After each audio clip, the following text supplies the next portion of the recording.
বন্ধুরা, আখি agro farm চ্যানেলে নতুন একটা ভিডিও নিয়ে আমি উবাইদুল আবার আসলাম আপনাদের মাঝে। আজকে দেখাবো টার্কি মুরগির হাইড্রোপনিক খাবার, হাইড্রোপনিক ঘাস। দেখেন, আমি এখানে গম দিয়ে হাইড্রোপনিক ঘাস বানাইছি টার্কি মুরগির জন্য।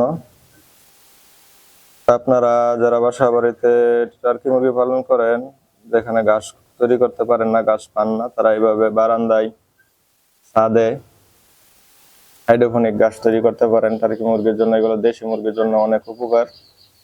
তাহলে এই দেখেন, গাছগুলো এরকম হয়েছে ৬-৭ দিনে। গাছের মধ্যে ঘাস আছে,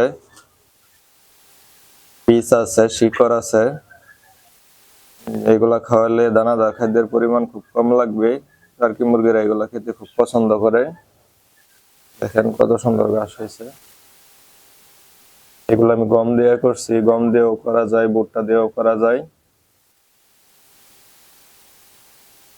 গরু, ছাগল, টার্কি মুরগি, দেশি মুরগি সবগুলা এগুলা খেতে খুব পছন্দ করে।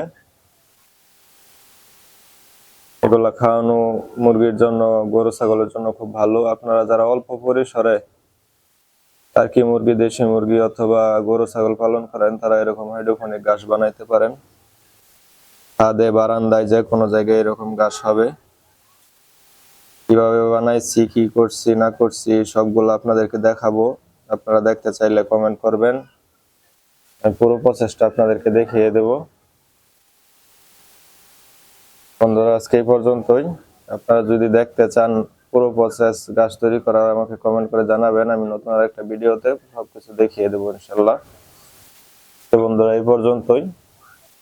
আপনারা কমেন্ট করে জানাবেন। আল্লাহ হাফেজ।